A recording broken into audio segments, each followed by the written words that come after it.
I remember when my husband and our first partner, they went on a first date, like just the two of them. And I took this picture of them and posted it. And it was all fake. Like it was just all me, like trying to foster this feeling that was not there. And after a couple of times of doing that and it going horribly wrong, I was like, okay, Evita, this is not the experience that you're having. And then I began to say, okay, well, do you need it? Do you need it? Can you get yourself to a place of indifference? Can you get yourself to a place of going, I may not be happy that my partner is happy with someone else, but I am happy that they're living the life that they want. I am happy that they're seeking to fulfill themselves. I don't always like the ways that they choose to do it, but I do appreciate their ability to be able to do it, and I support that. Welcome to the Multiamory podcast. I'm Jase. I'm Emily. And I'm Dedeker. We believe in looking to the future of relationships, not maintaining the status quo of the past. So whether you're monogamous, polyamorous, swinging, casually dating, or if you just do relationships differently, we see you, and we're here for you.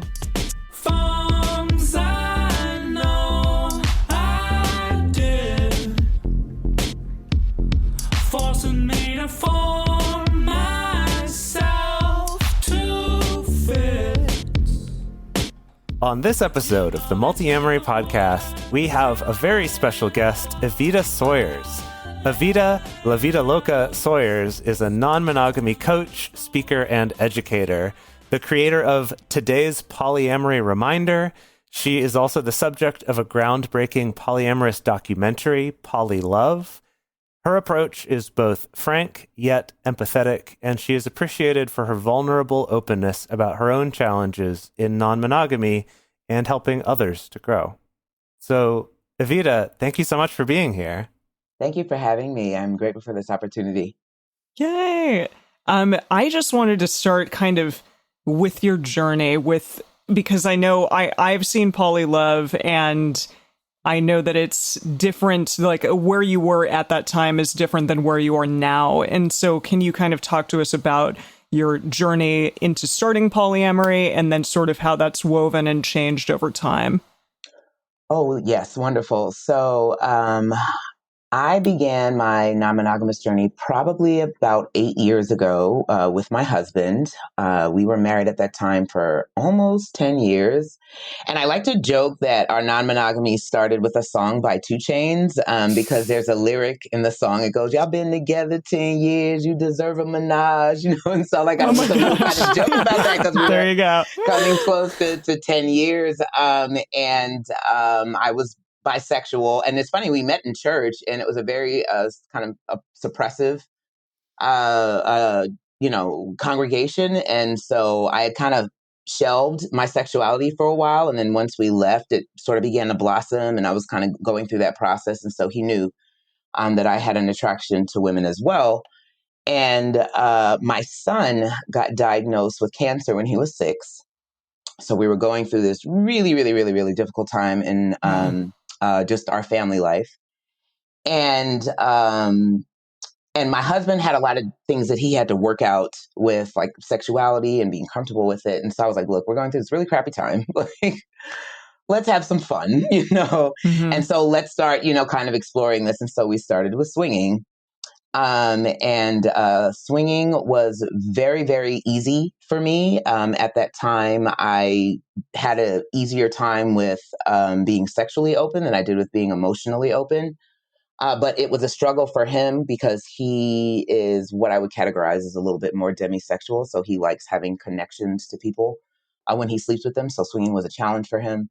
And at a swinger party, we got introduced to the concept of polyamory. This woman came in and she came in with her boyfriend and her husband came in later on and they were all just like chopping it up and like laughing together. And we were like mind blown. Like we were like, this is a thing. And it really appealed to my husband because he wanted the opportunity to have actual relationships with people and not just, do casual sex. And I was resistant. We tried it once. It went horribly. Like he went on a date and I like completely lost it. And so we tabled it and just stayed with swinging. And then about 6 months later, we went back to it because I wanted the opportunity to experience having romantic relationships with women and not just sexual ones, because that was largely what I was getting when I was swinging. And we were like, okay. I want to jump in just because I'm curious about that transition for you, you know, I mean, because it's funny because it starts out, first of all, when you said that like this woman came in like with her, like to this party, I'm getting this image of like she came in with these like polyamory pamphlets to try to like convert people at the swingers party. But I think it's interesting that like you also made that shift of like, oh, actually, I am interested in more romantic relationships. And so I'm also curious about those turning points for you. I just wanted to have the experience of being romantic with a woman. So I enjoyed sex with women, and it was something that I liked, but I wanted to know what it was like to actually be in a relationship with a woman, to be loved by a woman, to love a woman, to have that romantic intimacy that you just didn't get when you were just having sex, and especially in a swinger environment. And so I just wanted that experience. I wanted to know what that was like. I began to feel like I had more than just a sexual attraction to women, because I hadn't really explored my sexuality at all. I'd been in this heterosexual marriage for such a long time, and then part of that, church. So I had no idea what I wanted from my relationships with women. And so sex was the first thing. And then after a while, I was like, I think I want a different experience. And like I said, my husband's more, I would say, naturally polyamorous than I am. So that shift wasn't a challenge for him. And it's actually because it's actually something that he wanted. So when I began to express my desire for that, he was like, yeah, like we can do this. But we actually got into non-monogamy to date separately. So we didn't do like the classic, couple comes in, they have the bisexual wife, heterosexual husband. They're looking for, the unicorn. We didn't do that. We were like, we both have completely different taste in women. There is no way that we're going to find a woman that we both like. You go find your own person. I go find my own person. Never the twain shall meet. And then we get to a swinger party. We meet our partner that you saw in the documentary and try it. Wow. Yeah. So that really just like came out of something that you didn't expect, it seems like. Because, who knew that you both would be attracted to the same person? That's really interesting. Right. And I knew he was attracted to her. And I actually, so funny story, I knew he was attracted to her because he actually approached her first at the party. And that made me a little envious. It made me a little jealous because it was still early in that stage. And she had a lot of, I used to say that if you take every personal insecurity I have about myself and make a person, it would look like her. Like it was very interesting. God. Extremely interesting. Very interesting. And he was the one who approached her first. And so I was a little, kind of crunchy about that. But I sat down and got to talking to her, and she and I clicked. Like we had a chemistry, and she was like, I like talking to you. And then that began to shift to me where I was like, oh, like, so then I started looking at her as someone that I could possibly be attracted to. So I was actually the one that was a lot more pursuant of her than he was, because she kind of turned him down. And so it was me and her that had more of the connection, linked, and were like, we exchanged numbers and stuff like that. And so we began to talk. I was very aggressive. I can definitely say that I was very like, I like you this way. I want you this way. And then I invited her to go to a party with my husband and I, and we all kind of interacted, and then it just took off. So we started spending time together. Wow. We would go on dates. She'd be over at the house. And at the time, our children were away for the summer with their grandparents. So we was just being grown, We was like, oh, shoot, having fun. And, exactly. Having fun, enjoying that, freedom. And so she would come over and we'd hang out. And then this relationship sort of blossomed. We all developed feelings for each other. Wow. And then where does I get the impression from like some stuff that you've posted on your Instagram that you're very open about the fact that that there has been like a lot of shift and a lot of change and like a lot of transition in your journey. And so, we'll talk a little bit later about, the documentary, which is kind of like the snapshot of like all this stuff kind of going down. And since then, like what have been the turning points since then that have brought you to where you are today? That relationship was very, very volatile for me. I struggled to behave in a healthy way in that relationship.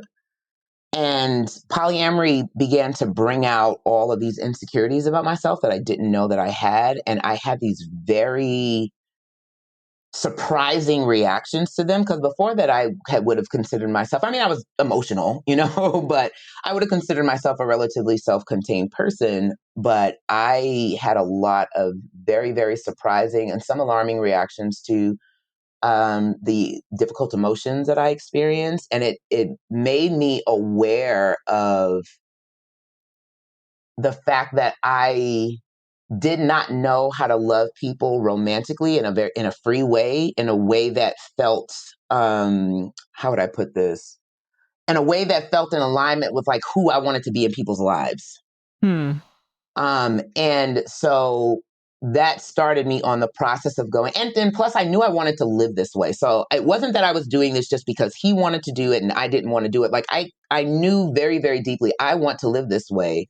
But I'm having all these struggles. And so where is that coming from? And how do I work on those things so that I can also enjoy this freedom and give that same freedom to the other people around me that I love in a healthy way? And so I began to just join groups, and I was struggling. I was like, I am struggling. I'm struggling with this. And so I began to join groups. And one of the things that I noticed in groups was that, especially back then, there was such a push to just post the positive stuff all the time. And if anybody shared anything about feeling jealous or having an emotion or, wanting to ask their partner, hey, can you, not sleep with your partner in the house? Like just these questions that people would ask because, those beginning struggles of like, what is okay for me to do as I'm doing this? What is something that I can do? Like I have the emotional ability to show up to it. Like, how do I not, like, you're working through all of those ways of not wanting to control your partners, also wanting to honor yourselves. And so, but I wasn't seeing people sharing about those difficulties. And then when I would share about those difficulties, I would get so much pushback and so much Really? flack. Yeah. I get a lot of flack. I Interesting. remember the very first post that I did in a group that I was in, I was asking about if it was okay for me to ask my partners, because we were in the triad at the time, if when they're having sex and I'm not involved, like I'm not in the room, if they could keep it down.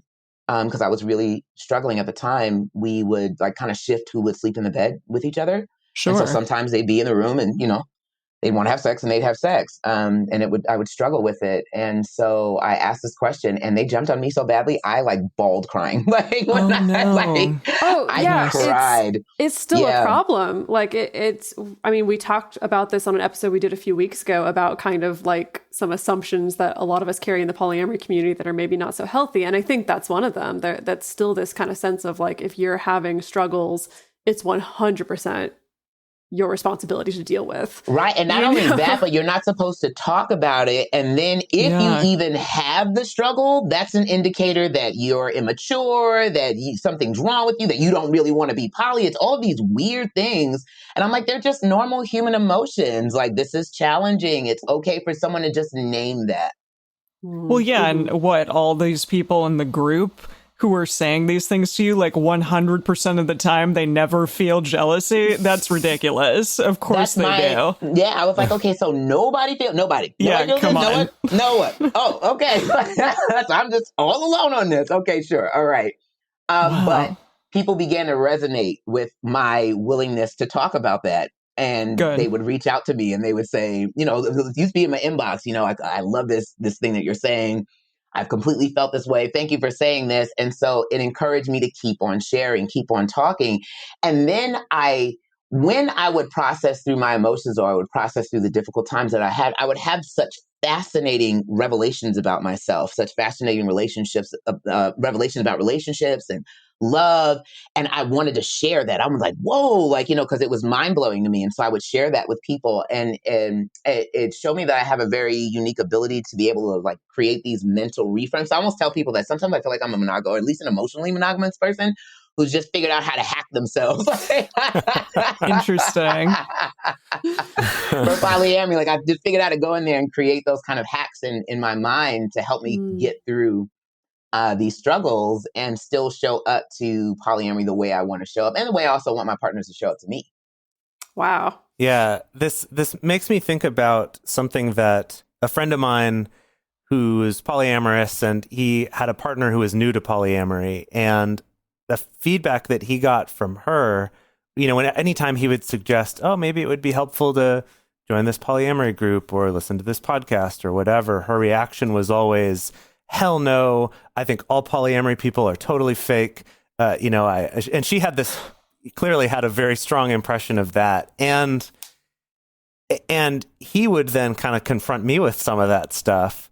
And as I thought about it more and kind of really tried to sit there and think about it, I was like, yeah, I get that. I could see that. And I could see someone like in your situation that you described, absolutely coming away from that being like, I think all these people are full of shit. Like none of this is real. And right. But on the other side, I think that I remember when I was first starting out and you'd hear these stories about people being okay with certain situations and that they have this arrangement with their metamors and it's all great and positive, I would go, bullshit, that's not possible. And now I'm like, well, it is. So it's this weird thing of how do you tell apart the what feels impossible versus what's fake, Right.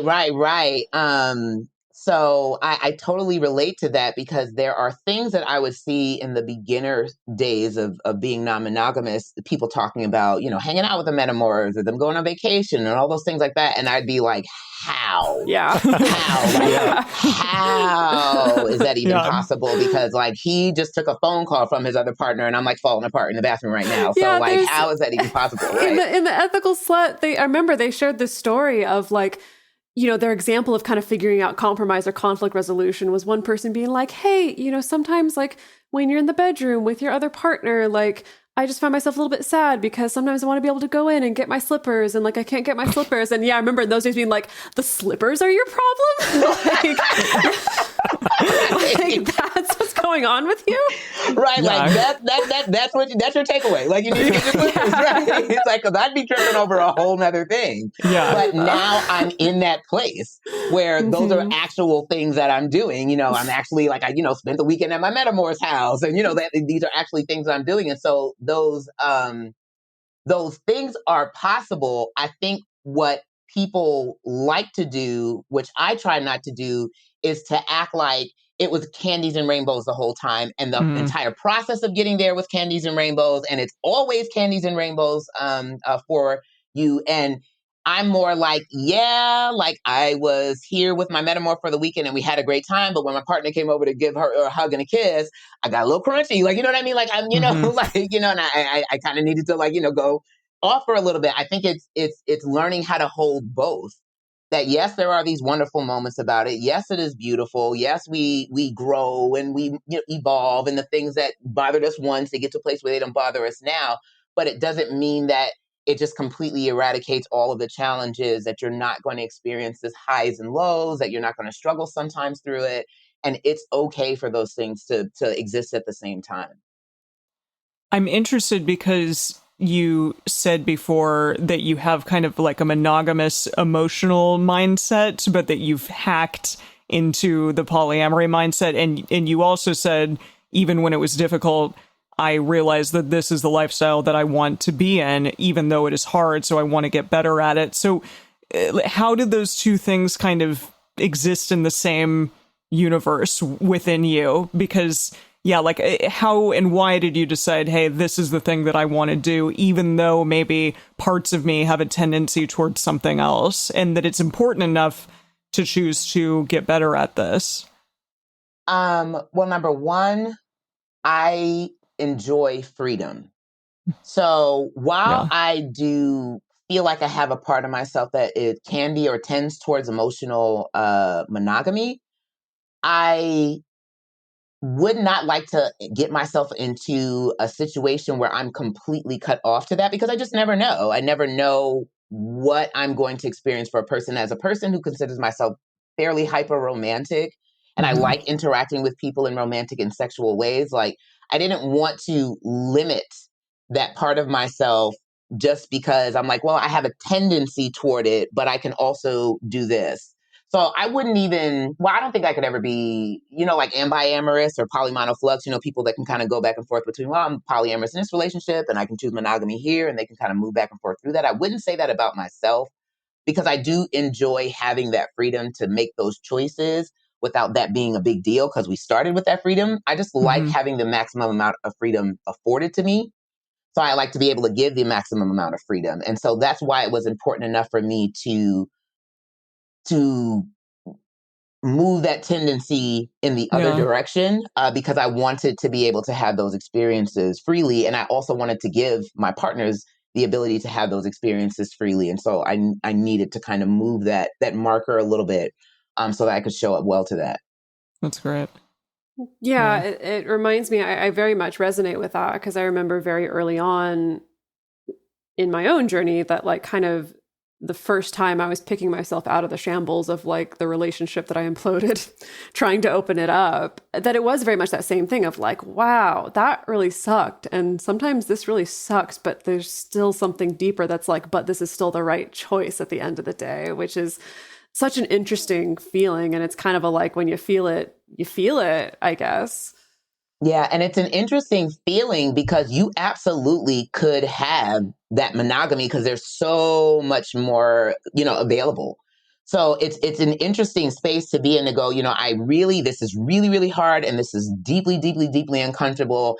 And also, if I wanted to stop doing this at any time, this other thing is here in abundance and I can just go back to it or, whatever. Obviously, you may have to end some relationships, but you could have it if you wanted it, but still feeling like there's a deeper purpose as to why you're doing that work within yourself. And that's really what it is for me. There's a deeper purpose into why I'm doing that work within myself, even though I know that this isn't the same for everyone. But for me, polyamory is very much a spiritual work. It's very, very deep. It's deep work. It's changing all of my perceptions around love for myself, love for my partners, what that looks like, what that means, how to interact with it. And so it's a very deep, deep spiritual work for me. And so even though, I could technically go, okay, well, this is too hard. Let me just do emotional monogamy. It's safer. It feels easier. It's just about something more than that for me. I really want to ask a billion questions about that specifically, but I'm going to put a pin in that because I feel like we were kind of leading up to, you were talking about sharing all these things and people really resonating with that. And is that kind of like the origin story of the polyamory reminders? So the polyamory, I've been vocal in the polyamorous community for a while. And so before that, I had done a couple of conferences. I've been on several podcasts. I'd written articles and things. And so I kind of had developed a little bit of a notoriety as the person to go to when you was having issues in your polyamory, and someone who was willing to be vulnerable and talk about it. And so every so often I would, and a lot of where my polyamory thoughts came from something that I went through and then the clarity that came afterward. And then I would share that because it would resonate with people and it would help them. It would be light bulb moments for them. And so I am at home. The pandemic happens. We're stuck in the house. And so I kind of get this idea of what if I could post a polyamory reminder every single day. So what the heck else are we doing? Yeah. And so I would try to just create these little simple statements about different things to be reminded of. And most of them came from my own experience. And then sometimes they would come from stories that people would tell me or posts that I would see and ways that I would respond to them. And then it just kind of snowballed. People started resonating with them. And then I started changing the format so that I could actually write out either stories that were connected to this reminder or different observations that I have. And they just really began to resonate with people. And then it just took off. Yeah. So we're getting close to, I don't know how far into the pandemic you started. We're getting close to, hitting like 365 days of being in a pandemic. If we haven't hit already, have you considered making one of those daily rip-off calendars? I have. All your reminders. Yes. That would sell like hotcakes. I actually wanted to do like a polyamory, like a devotional. So just have one of those, so January 1st, because I find that there's lots of wonderful books out there, The Ethical Slut and Love is Not Colorblind by Kevin Patterson. And, Polysecure is making the rounds. And I think Kathy Labriola has a polyamory breakup book. So there's lots of publications that are coming out. But a lot of people don't like to read, They don't. Some of them are dense, Right, yeah. Some of them are very dense. Like I remember one book, it took me the better part of a year to get through it. And I am an avid reader. I have like 1,000 books in my house. I love to read. And it still takes me a while to get through books. And there's some people that don't like to read at all. And I find that just having a small digestible piece that you can read for a moment and just reflect on, or even bring to your partners and go, hey, did you read this today? Let's have a talk about, our thoughts and views. So many people reach out to me and they say, me and my partner had this great discussion about your reminder. My partner sent me your reminder this morning so we could talk about it. So having something small that people can go to and not feeling the pressure of having to read through the whole book. So you can just pick it up on the 23rd of August just because you feel like it and have this thing that you can think about. And so I have thought about it. I love the devotional. I mean, so yeah, I'm ex-Christian, so is Jase, and I don't know where you're at in that whole. Emily was raised atheist, so yeah. But Evita, I don't know where you're at in that whole thing. But we have kind of joked about how like sometimes old habits die hard. Yeah, and I remember those from when I was Christian. I'm just kind of woo-woo now, but I remember those from when I was Christian. And so I like that, just that little digestible kind of breakdown. Because there's another book, I think it's called it's by Mark Nepo, The Book of Awakening. And it's the same way. It just has these little, every day you open it up and you read a little snippet. And so I wanted to have it be these little concise things that people can just read and digest as opposed to this really long thing. And I'm a very simple person. I think that's one of the things that people appreciate about my reminders the most is I'll take this really, really, really big kind of issue and I'll condense it down these very succinct message.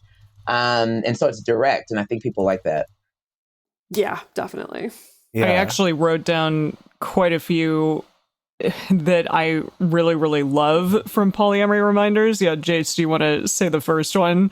Because, I'd love to, talk about some of these, because there's just some amazing gems and, hard truths from what you've written that, even though, the three of us talk about this on a weekly basis, sometimes I'm just like, wow, okay, yes, that was pretty profound there. So let's talk about a few of them. Yeah, so the first one we have written down here is, it is a bright red flag when someone has nothing kind to say about their current partners and constantly complains to you about them. And what's funny is I remember getting advice kind of similar to that about if you're dating someone and they can only say negative things about their ex, and that should be a red flag right there if that's all they can say. And it is interesting in polyamory that we have the opportunity for that kind of in the present. You don't even have the excuse of, well, it was in the past and maybe things have changed. But it's no, right now, right. This is who they are and what they're saying. Yeah. Right. And where that came from for me is I went out on a date with someone that I met online, and they spent the entire time they had nothing nice to say about their partner. And I don't want to diminish the fact that sometimes people are in relationships that are just not going well, or they're not happy, and they just need the space to own that. So I get that. But that to me was a very bright red flag. Number one, I was like, why would you do this to me, this other person who is dating you with the potentiality of seeing what we can have? If I hear you saying those things about your partner when they're not around, what would you say about me when I wasn't around? Yeah. Why are you in a relationship that you seem to be so unhappy with? Why are you comfortable putting this person down to someone who's essentially a stranger to you? I also feel like it does not foster very good relationship between metamors. When I understand that sometimes we have to go to our partners and go, I'm going through a struggle with my other partner, and we do that. But if we're constantly putting down our partners to our other partners, it doesn't foster good relationship between metamors. And even if you're kitchen table poly or parallel poly, you still want to have good feeling about your metamor if you can. Sometimes you can't, but if you can, you want to. So if someone is putting down their partner constantly to me, it very much makes me go, I don't know that I want to get too close to that. Yeah. Yeah, I feel like you had an experience that with that once, Jase, right? But that was probably years ago. I don't know if I'm remembering it correctly. I don't even remember, probably. But clearly I didn't end up dating that person because it was like, hey, this is the red flag. Yeah. Okay, here's another one. Sometimes in relationships, we can become so skilled at navigating and avoiding conflict with a person that we avoid taking a real look at why the conflict is happening to begin with. Because if we took a sincere look at why, we might realize that the relationship needs to drastically change or even end. Yes. Whew. Yeah. Yeah. Yikes. It's a heavy one. True. Yeah, that was me and my husband for sure, because we're both decent individuals and we both love each other and we both like each other. So those were all things that were true. But we had these very fundamental incompatibilities that we had for a very long time. And we had just learned how, as we got healthier, we learned how to navigate conflict better in healthier ways. And we learned how to avoid conflict with each other so that it got spread out when we would have these conflicts. But we still weren't actually dealing with the why the conflicts were happening in the first place. We had just gotten skilled at navigating when they did and avoiding them for as long as possible. So it was almost very jarring when our relationship ended, because it was like, we get along. We don't fight that much. We may have had a fight 6 months ago. Like, we have little squabbles here and there, but not these like huge kind of blow-ups. They were getting fewer and further between. And so it was like, it created this cognitive dissonance of going, I get along with this person. I love them. I care about them. They're a good person. We have a good rapport. And yet we're still not continuing this relationship, or they don't want to continue this relationship with me. But I think that he finally was just like, this is the conflict. We are fundamentally different in how we organize relationships, and this needs to change. Wow. Yeah. Yeah. I'm actually interested in asking a little bit more about that transition, if that's okay with y'all, Emily Absolutely. and Jase, to take the time right now. Yeah, because I think this is something that we bump up against all the time, of doing these like relationship transitions or de-escalations, or sometimes it's just a straight up ending, or a breakup or whatever. Sometimes we can't even like put the softer language of like de-escalation on it. And I guess I'm curious for you, going through that process or being in the middle of that process, like what do you feel like you're kind of learning and realizing right now? I am learning that there is a difference between being happy in a relationship and being fulfilled, that they're two very separate things. We made each other happy. We had a happy marriage. But the things that we both needed to feel like truly fulfilled in a romantic relationship, the other person just did not possess. And not for lack of trying, but it just was not who they were. And what was meaningful about a romantic relationship for each other was very different. And so it was really, really hard to meet in the middle. And we did it for a very long time. We'll be married 17 years in March. Wow. But yeah, so it was that. We love each other, but we just, as we began to grow and as we began to explore non-monogamy, and non-monogamy forces you to have to think about yourself in love. What do you want from love? How does love matter to you? How do you want to behave in love? What do you want to be able to say? What do we want to be able to feel you can say about your relationships and how they make you feel? And so as we began to get to know ourselves more in that way, we began to realize just how much our romantic relationship didn't meet that for each other. And I was very willing to try and keep going. But he was just like, I just no longer resonate with the belief that romantic relationships should feel hard. So he wanted, like, how they say sometimes romantic relationships, they take work, but it shouldn't feel like work. He just was like, I just don't want that. And we always had a very hard relationship. We always did. That was something that we both would say about our relationship. We loved it, but it was hard. And so I learned that. I am learning how to be friends with an ex. That was not something that I did at all. That was not my thing. I'm not like sitting here with a voodoo doll, like, poking, needles in the eyes of my exes. But like, once we break up, I usually tell people, I tell them I be on my Birdman. Is we finished or is we done? That's it, So I am learning how to maintain a friendship with an ex because we have children, and I want to maintain my children's sense of family, even though we don't have this romantic relationship. Because if you think about it, your children don't super interact with your romantic relationship with your partner. I mean, they see it, they witness it, but they don't interact with it, and they don't necessarily need it in order to be okay, in order to have a sense of family. And so having to navigate wanting to maintain respect and care and love for this person because we have these children together. And so I kind of joke that the universe was like, oh, like you don't be friends with exes? Okay, we're going to make you work on that in a major way. Boom, and this happened. And I was just like, really? Wow. Well, thank you for answering that question. I realize that's such a doozy because I don't really want to be asked right in this moment what I'm learning right now, going through all my own struggles with like COVID and relationships and stuff like that. So thank you for being willing to be on the spot and talk about those things. Although it makes sense. I mean, I saw one of your recent reminders that you posted was, and I'm probably paraphrasing here, but it was kind of something along the lines that, you know, it's a little dangerous when you're opening up your relationship to just make this assumption that like you're going to be the one who's going to stick around, the other person's going to be the one to leave, you know, and like you were saying, look at me, you know, I'm in this major relationship transition after so many years. And I think it's so interesting to talk to people about that because on the one hand, I think from like a quote unquote polyamory PR standpoint, we're often trying to reassure people like, it's okay. You know, if you open up your relationship, it doesn't automatically mean it's going to be the end. It doesn't automatically mean it's going to fall apart. But then on the other hand, like you were saying, that it does force you, I like the way you said it, like to think about yourself in love and what you actually want out of love. And sometimes that thinking process and examining process may mean it's actually going to be better to love in different ways and with different people and in a different type of relationship with this person. Yeah, I stopped doing that when I first got into it. I stopped doing that pretty early on because I realized that it didn't work for me when I was first getting into it. Those reassurances that, oh, it's, you know, this isn't going to break up your marriage and you're going to be able to stay together through this. And so early on, that didn't work for me. And so I was like, that doesn't feel accurate because I was like, this person could totally leave if they wanted to.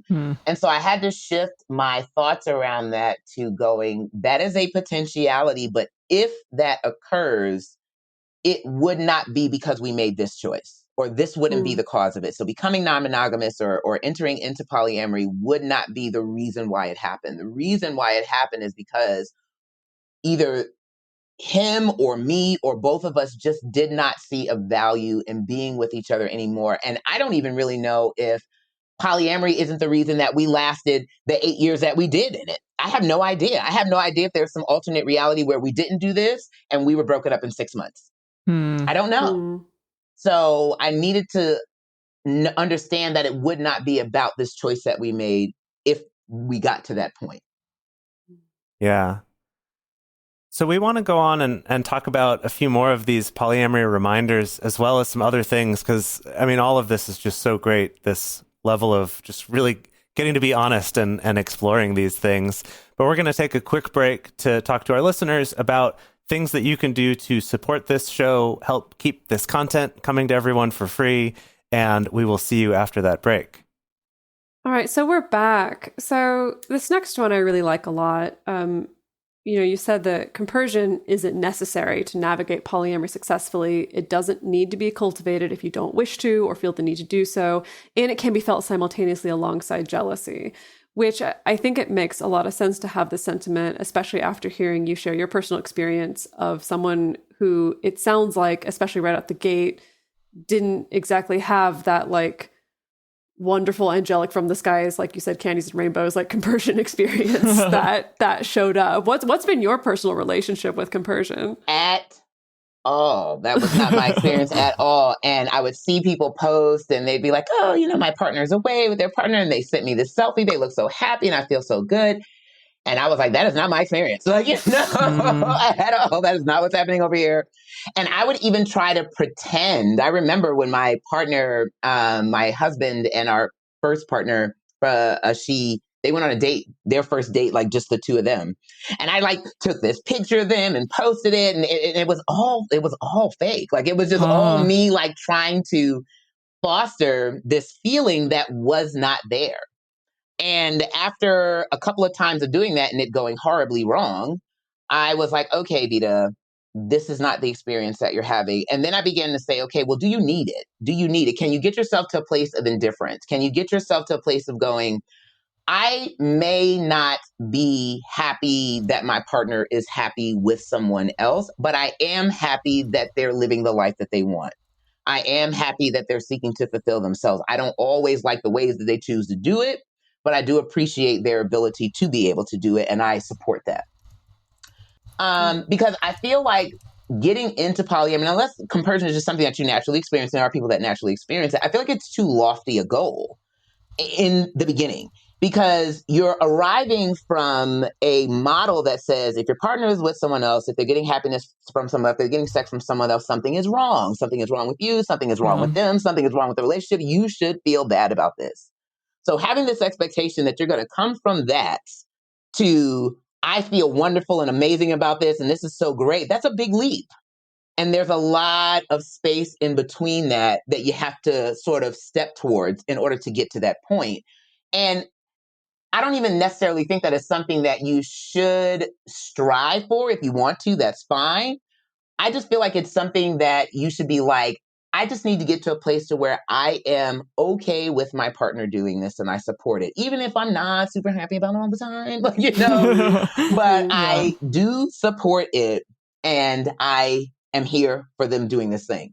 And so there was so much push for compersion. Oh, you're mature, immature if you don't feel it. All you got to do is just work on it and you'll get there. And I would notice that people just felt so bad about themselves that they didn't experience it. And so that's why I'm so vocal and I talk about it, because I'm like, hey, like, here I am, this person, I've been doing this for 8 years. My partners have their freedoms, and compersion is something that I experience to a very small degree or almost not at all, or alongside jealousy. So I can feel compersion and jealousy at the same time. And it has not hindered my ability to have healthy polyamory. So stop making people feel bad because they don't have this emotion. I usually say everyone has an emotional index.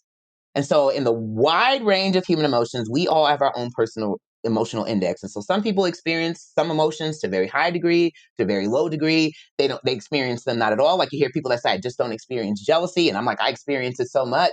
Who am I to say that person doesn't or does experience it just because I experience it to a certain degree? We all have this emotional index. So compersion is just the same thing. It's maybe part of your emotional index. It might not. You might have it to a high degree on your emotional index. It might be very low. You might be able to work toward it. You might be able to not, but that doesn't mean that you cannot live polyamorously. Yeah, I think that very much falls in line with, I know on our show, we often have this refrain of telling people to like, it's okay to aim for neutral, like if you aim for neutral, it's like, that's still a success. Right. So, and I think where people get tripped up about this often and why this is something that's so uncomfortable for people is because people deal with a lot of guilt in their non-monogamy of their partners having struggles. And so they kind of want people that are going to be happy about it so they feel less bad. But just like people have to work with their feelings of jealousy and envy and all of those things like that, we also have to work through our feelings of guilt for living this way. And that is some of our work is, why do I feel guilty if I know that I'm doing this thing that I'm supposed to do? Why do I need my partner to be happy for me? And need them to feel a certain way about it? Like, what is that about? And so that's a separate work that I feel like that's kind of like the other side of it, is learning how to sit with your partner's genuine emotions about what you're doing in non-monogamy. As long as they're not like trying to use them to manipulate you or control what you do, but just learning how to sit and go, this is how my partner feels about it, and this is how I feel about it. And both of those can be at the same time. And it doesn't mean I'm wrong, and it doesn't mean they're wrong. Wow. Yeah, that's something that not very many people talk about, like the guilt on either end of, being guilty for, I don't know, making your partner feel a certain way, or having, an emotion come up and having your partner feel a certain way, and then also your own guilt about your own feelings. That's really interesting. Yeah. It's absolutely there, though. I mean, oh, yeah. Even after doing it for a lot of years and like being in a relationship with Dedeker, where we both are clearly very comfortable being polyamorous people, it still comes up. Like I still feel guilt about things, and it's this weird struggle because it's just, they put it so deep inside us. It's hard to get it all out, Right. Definitely. And you feel guilt when you're in your emotion because you don't want your partner to think that you're trying to rain on their parade, or it's the whole cycle, Right. You're like, and sometimes, man, I wish I could just keep it to myself. Or why can't I just get it together? Why can't I feel the right way about this? And so, so you're both kind of struggling with this guilt around these emotions instead of just going, this person feels this way, I feel this way. It's okay. Both can be held at the same time. Yeah, no, that's great. Another one, let's see. It's important to treat people we are seeking relationships with like people, not like things. Avoid using folks as distractions, comfort aids, or forms of entertainment, or at least tell them that's what they are to you. Yeah. Ooh, yeah. And I know in the blurb, like below this quote on Instagram, you talked about how this was a thing that you were kind of struggling with during your decoupling your relationship from your husband. And that's really, really interesting. I wanted to kind of go more into that. Could you talk a little bit about that? So my romantic relationship with my partner ending created a void. I love romantic interaction, and I had this huge romantic relationship that I had for almost 2 decades of my life. And so now it's ending, and it created this like huge void in that space. And then I'm also hurting about it. So I'm feeling rejected and, sad and grieving and mourning the loss. And I have a partner, but he lives about 2 hours away from me. So we only see each other maybe like once a month, once every other month. And so I'm noticing that I'm feeling emotionally raw and I'm having this huge void. And I have to be mindful in myself that I allow myself the space to heal from what I'm going through, but that I'm also not trying to just stuff it with folks, just to kind of dissociate and distract from what I'm going through.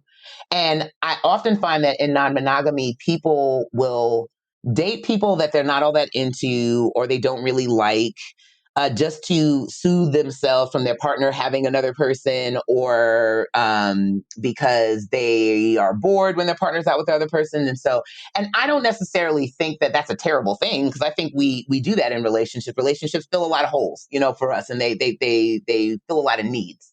Mm-hmm. So I don't think that that's necessarily a terrible thing, but I think it's important to make sure that we are engaging in relationships with people where they are consenting.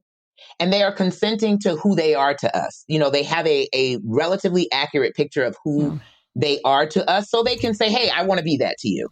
Or they can say, no, I'm not interested in that. Or this is what I want. Can we merge those two pictures? But I find that people often aren't honest with the person of going, this is my motivation for connecting with you.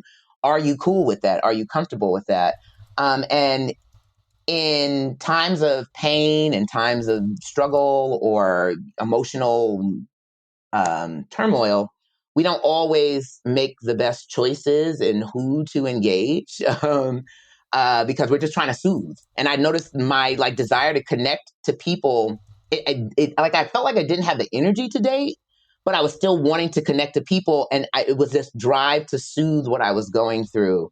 And so I think it's important to make sure that we are with people for who they are and not the object or the thing that they represent to us.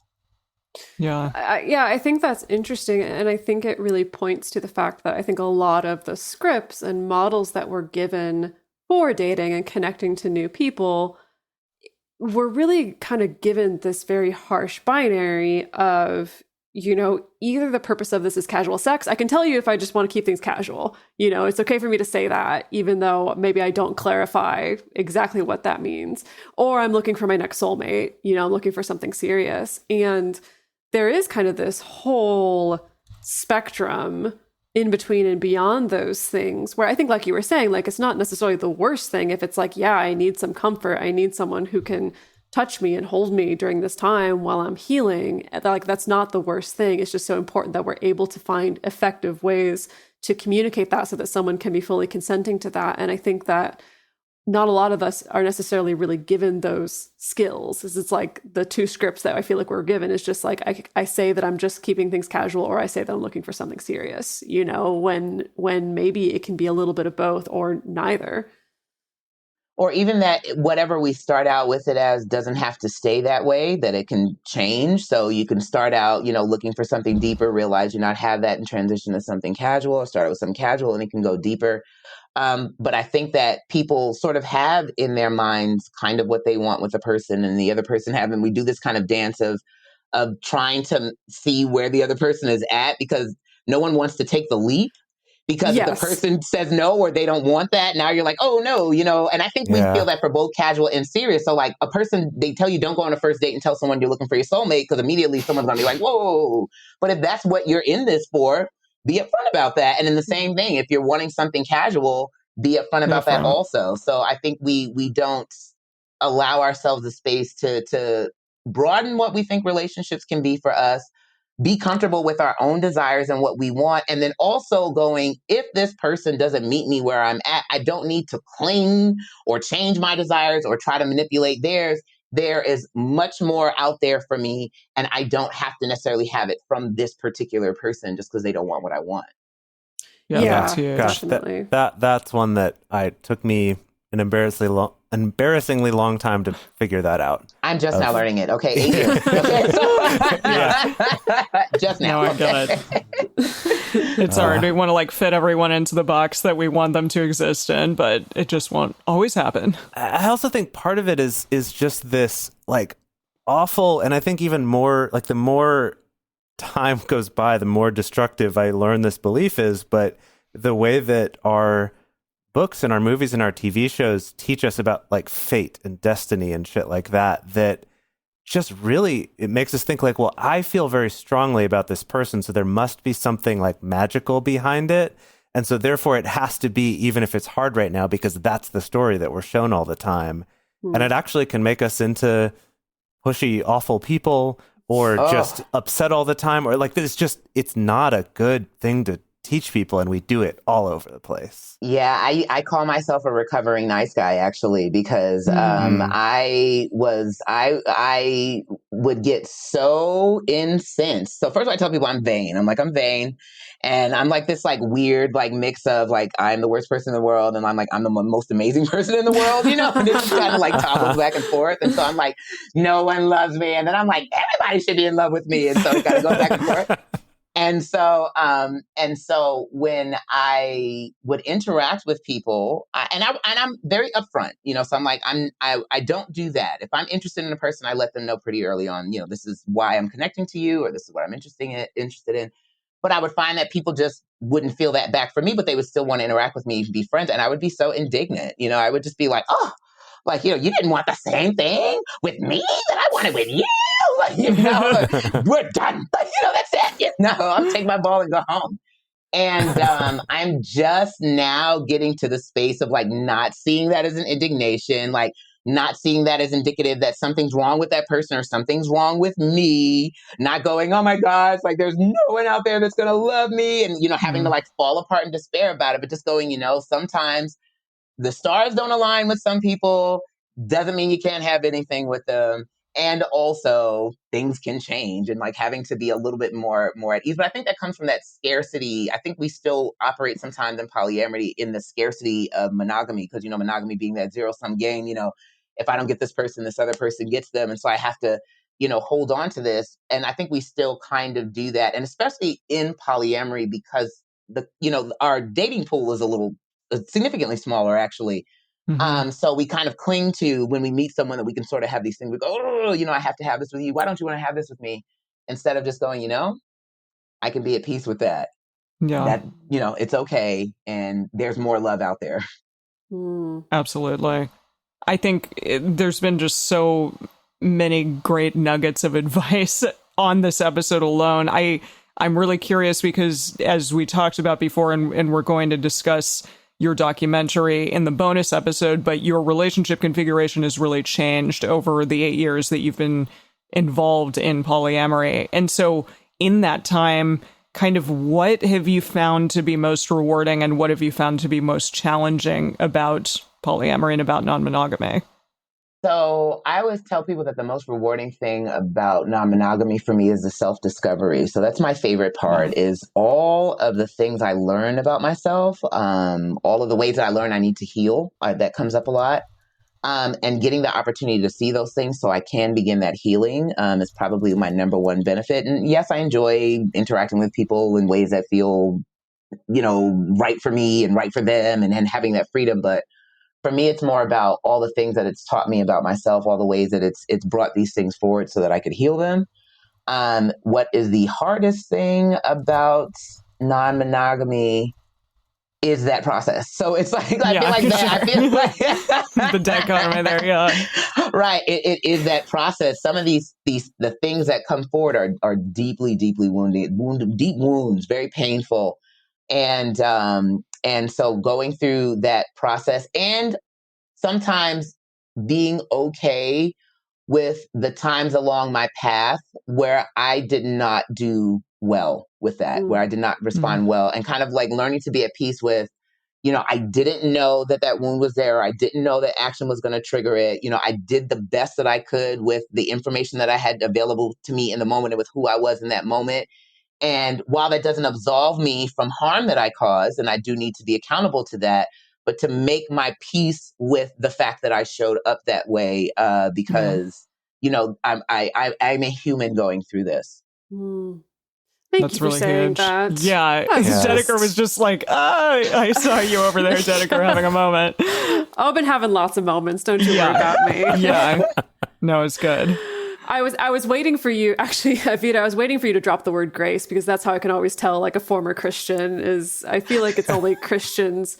Like, I have a lot of former Christian clients, that if somebody drops the word grace as this idea of, like, offering this kind of compassion and gentleness to themselves, I'm like, I know where you came from. Yeah. And not only do you have to offer that for yourself, you have to offer that for your partners, you have to offer that for their partners. Like, it really steps up. I always tell you that non-monogamy is basic relationship principles on steroids. But I mean, it just steps it up. It steps it up. And so, and not in like a more evolved way. So I'm not that I don't rock with, but just saying you're interacting in relationships in much more sort of interconnected ways, and navigating multiple relationships in interconnected ways. We do this with families, we do this with friend groups, we do this with, multiple coworkers, but we don't do this with romantic relationships in our society. And so you're stepping up that level of grace for yourself, grace for your partners, grace for their partners, as you're going through this process. So grace is very important to remember, because I feel like so much of what we really struggle with is not the actual feelings that we have, but it's our judgments of ourselves for the feelings, our judgments of our partners for the feelings, our judgments of our metamors for the feelings, instead of just going, like I said, we're all humans going through this. Yeah, that's a wonderful place, I think, to just kind of put a button on this episode, because I love that sentiment. But Evita, can you let us know and let our listeners know, do you have anything exciting coming up in the near future? Any workshops, any specific places where people can go to find more of you and more of your stuff? So I do have a few workshops coming up. I will be doing a class for self-serve toys on disclosure agreements. I just did one for Empowered Pleasure. I'll be doing another event with them, but we're still working out the details on that. I am also, you can find me on Instagram at Lavitaloca34. You can find me on Facebook at Lavitaloca Sawyers. I'm also on Patreon if you want to support my work at Lavitaloca Sawyers. And I think that is all the places. So and all the things. Wonderful. Yes. Well, we are going to, as we've talked about multiple times in the show, we are going to discuss more of your documentary, Poly Love, in the bonus episode. But if you want to, become a patron and be able to listen to that episode, then please go to patreon.com/multiamory. So our call to action question this week, because we know that many of you follow Evita. So share with us your favorite today's Polyamory Reminders quote from Evita, and that will be on our Instagram stories for this week that the episode comes out. So the best place to share your thoughts with other listeners is on this episode's discussion thread in our private Facebook group or Discord chat. You can get access to these groups and join our exclusive community by going to patreon.com/multiamory. In addition, you can share with us publicly on Twitter, Facebook, or Instagram. You can email us at info@multiamory.com. Multiamory is created and produced by Jase, Lindgren, Dedeker, Winston, and me, Emily Matlack. Our episodes are edited by Mauricio Balvanera. Our social media wizard is Will McMillan. Our production assistants are Rachel Shennework and Carson Collins. Our theme song is Forms I Know I Did by Josh and Anand from the Fractal Cave EP. The full transcript is available on this episode's page on multiamory.com.